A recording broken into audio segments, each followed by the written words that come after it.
ऋषिगणी मेहुल प्रभ ने मनुष्य जीवन की सार्थकता के संदर्भ में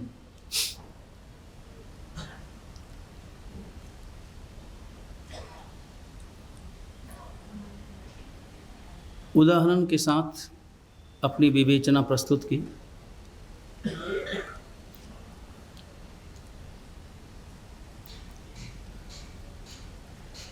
सभी धर्म ग्रंथ मनुष्य जीवन को सार्थक करने की प्रेरणा देते हैं।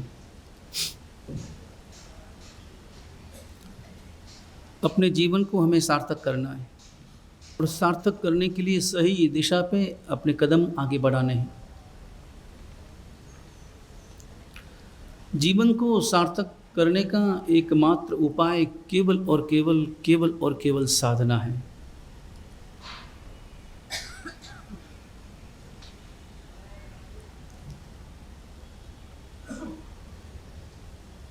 साधना के क्षेत्र में, साधना के मार्ग पर पूर्ण श्रद्धा और पूर्ण एकाग्रता के साथ और पूर्ण रुचि के साथ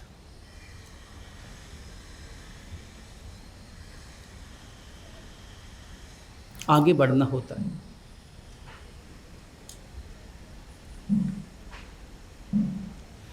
और साधना का प्रारंभ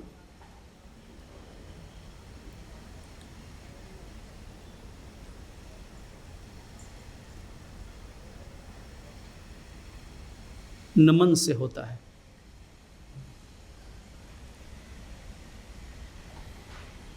अपने यहाँ जो नवकार महामंत्र, जिसे 14 पूर्वों का सार माना गया, नवकार महामंत्र का प्रारंभ नमन क्रिया से है।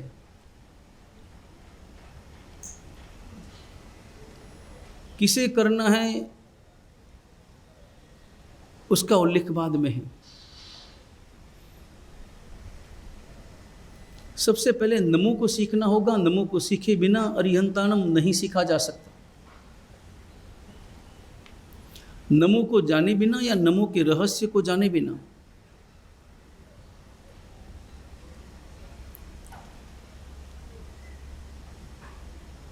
क्योंकि नमो में केवल नमन नहीं है, नमन के साथ साथ नमन का उद्देश्य भी है।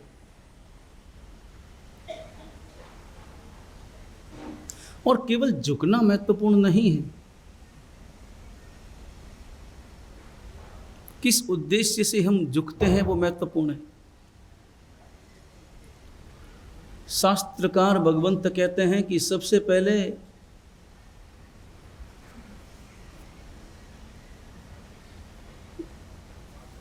झुकने का भाव आना दुर्लभ, बड़ा मुश्किल काम है।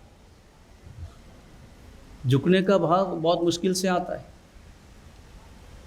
अनादिकाल के संस्कार हैं और अनादिकाल के संस्कार केवल और केवल अकड़पन के हैं, अहंकार के हैं, ईगो के हैं।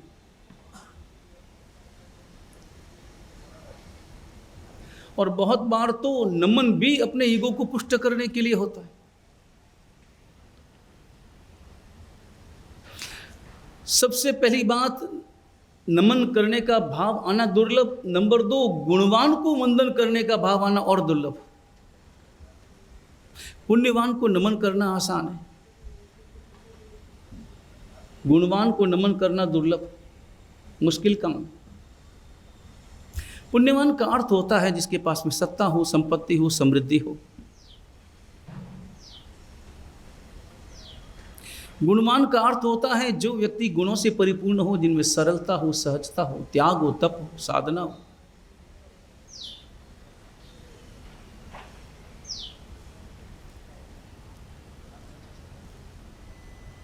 हमारा नमन किसे, गुणवान को या पुण्यवान को? अपने संसार के क्षेत्र में, अपने जीवन के क्षेत्र में हम नमन किसे करते हैं, गुणवान को या पुण्यवान को?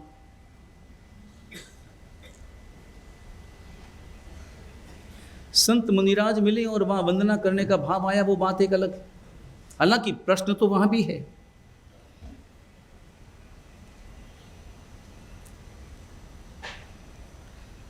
परमात्मा के मंदिर में जाते हैं और वहाँ वंदना करने का भाव आता है, नमन करने का भाव आता है, लेकिन कभी सोचा कि आप परमात्मा को वंदना क्यों करते हैं? हमें वंदना करते ना, अभी जैसे व्याख्यान का प्रारंभ हुआ तो विधिवत वंदना की, खम्मा समणा बोलकर वंदना की, इचकार बोलकर सुख शाता पूछी और अबूठियों बोलकर आशातनाओं के लिए मिच्छामि दुक्कड़म मांगा। क्योंकि वंदना करने के पीछे आपके हृदय में कोई न कोई भाव रहा होगा, कोई कारण तो रहा होगा, बिना कारण तो कोई क्रिया होती नहीं। नमन करने के पीछे आपका भाव क्या था? आपने वंदना क्यों की? क्या उत्तर होगा इस प्रश्न का कि भाई आप पंचमावृतधारी हैं इसलिए वंदना की, आप साधु हैं इसलिए वंदना की? वंदना की के पीछे हमारे अंतर का भाव क्या है? हेतु क्या था? केवल इसलिए कि आप पंचमहाव्रतधारी हैं, आप वंदनीय हैं, एक परंपरा है, और इस जिस परंपरा में हमने जन्म लिया है वो परंपरा ये सिखाती है कि साधु साधी वंदनीय होते हैं, इस कारण हमने वंदना की? या वंदना करने के पीछे कोई विशिष्ट हेतु भी है? वो विशिष्ट हेतु समझना है। परमात्मा को वंदना करते हैं, परमात्मा की पूजा करते हैं, किस लिए? परमात्मा की पूजा के पीछे भाव क्या है? विनय जो प्रकट होता है, हमारे अंतर की जो नम्रता प्रकट होती है, उसके पीछे का कारण क्या है?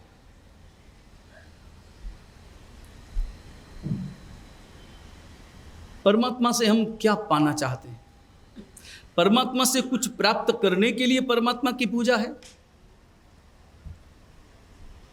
और पाना चाहते हैं तो क्या पाना चाहते हैं? नंबर एक, वंदना करने का भाव आना हमारे अंतर में दुर्लभ। नंबर दो, गुणवान को वंदना करने का भाव आना और दुर्लभ। और नंबर तीन, गुण प्राप्ति के लिए वंदना करना और दुर्लभ।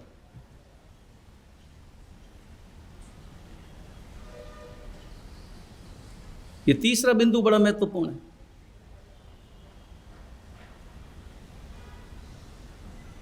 परमात्मा को जब हम वंदना करते हैं तो परमात्मा से दो बातें हम प्राप्त कर सकते हैं।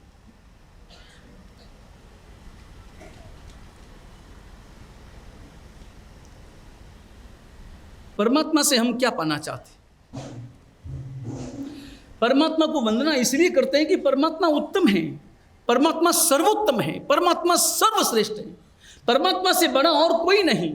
इसलिए हमारे अंतर में परमात्मा को वंदना करने का भाव है। मगर वंदना इसलिए होनी चाहिए कि परमात्मा उत्तम है वो बराबर, परमात्मा सर्वोत्तम है वो बराबर, लेकिन परमात्मा की उत्तमता को हम प्राप्त करना चाहते हैं।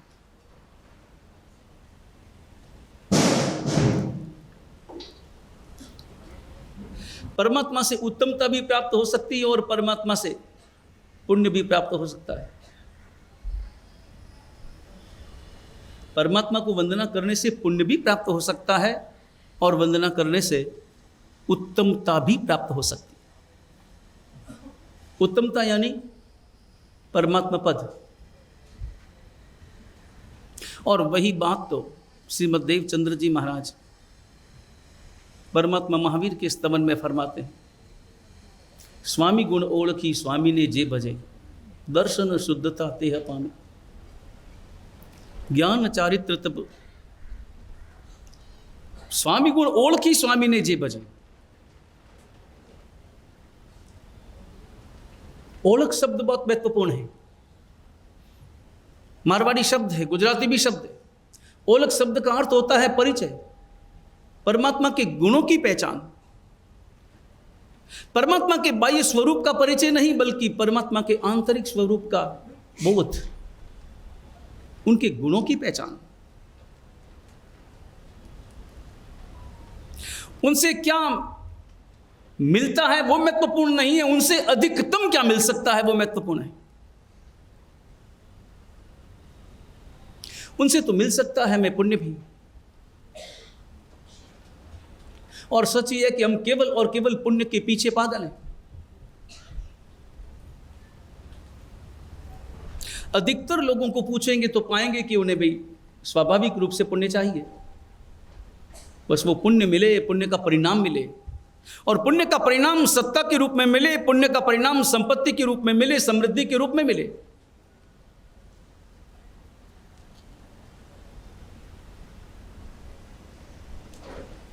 परमात्मा से हम प्राप्त कर सकते हैं वो परमात्मा पद भी बांटने के लिए तैयार है, वितरण करने के लिए तत्पर है। परमात्मा मार्ग दिखाते हैं, राह दिखाते हैं, रास्ता दिखाते हैं।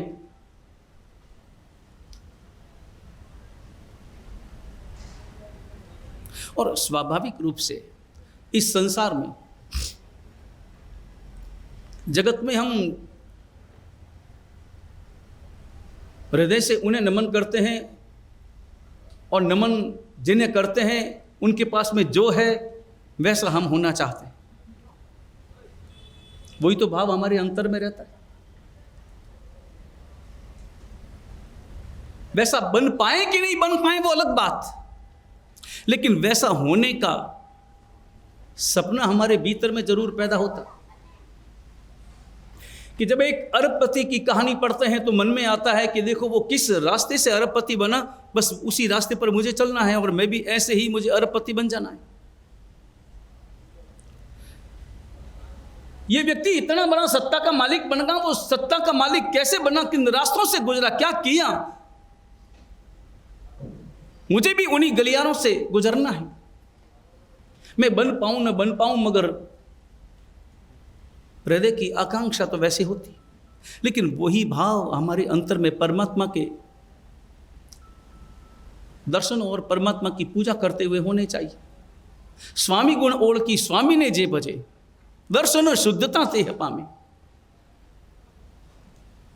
वो शुद्धता प्राप्त करता है, वो परम विशिष्टता प्राप्त करता है। नंबर 1, नमन करने का भाव आना मुश्किल। नंबर 2,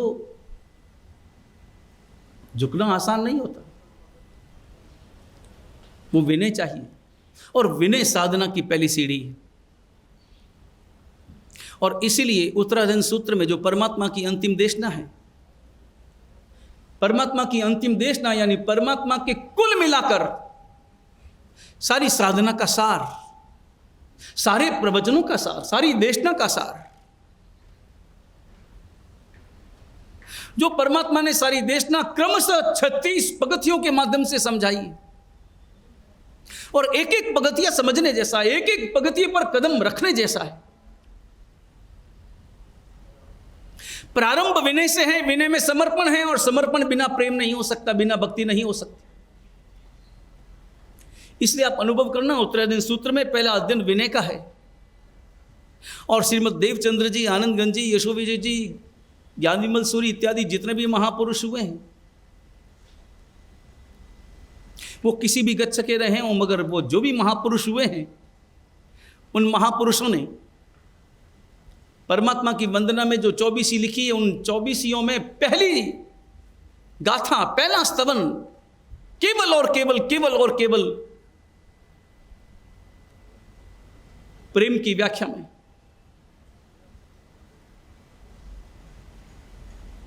परमात्मा से प्रेम, लेकिन ध्यान रहे परिचय के बिना प्रेम नहीं है, और प्रेम के बिना भक्ति नहीं है।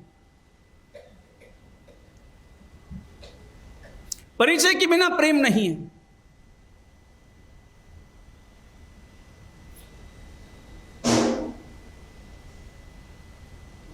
आप कहीं किसी जंगल में हो,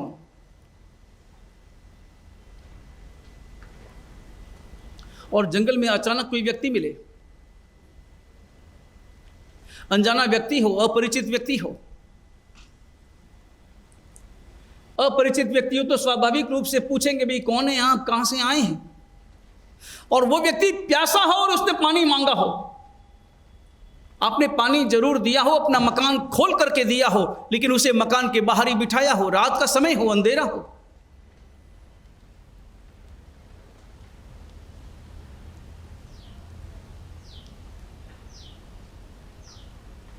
लेकिन बाद में आपने पूछा हो कि आपका परिचय क्या है, नाम जाना, नाम जानने के बाद में परिचय पूछा कि आप क्या करते हैं, और तब पता चला हो कि वह व्यक्ति इनकम टैक्स कमिश्नर है और अभी रनिंग है, थोड़ा आपका भाव बदला कि नहीं बदला? जो मकान के बाहर उसे बिठाया था उसे भीतर लेकर के जाएंगे कि नहीं जाएंगे? कि इतना बड़ा आदमी है, इतना बड़ा व्यक्ति है तो इसका बहुमान होना चाहिए, भीतर में बिठाना चाहिए। परिचय के बिना प्रेम नहीं है। आप परमात्मा का चैत्यवंदन करते हैं ना, जब भी परमात्मा के चैत्यवंदन में क्या पाठ बोलते हैं? इरियावई के द्वारा तो सबसे पहले गमनागमन में जो भी दोष लगे उन्हें इच्छामि दुक्कड़म देते हैं, मगर उसके बाद चैत्यवंदन बोलते हैं। चैत्यवंदन बोलने के बाद नमुत्थुणम से आपका चैत्यवंदन प्रारंभ होता है। पहले जंकिंची बोला, चैत्यवंदन के बाद में जंकिंची बोला। जंकिंची का अर्थ क्या है? जंकिंची नाम दित्तम सगे पायली मानसुल जाइम जिनबिंबाइम ताइम सवाइम बंदामी। जितने भी परमात्मा हैं, स्वर्ग में, पाताल में, मध्यलोक में जितने भी परमात्मा की प्रतिमाएं हैं, वो परमात्मा की प्रतिमा परमात्मा है। वो जितने भी परमात्मा हैं, मैं सबको वंदना करता हूं, सबको वंदना की।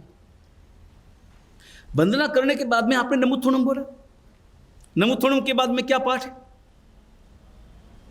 नमुत्थुणम के बाद में पाठ कौन सा है? जावंती चैयाइम। जावंती चैयाइम का अर्थ क्या है?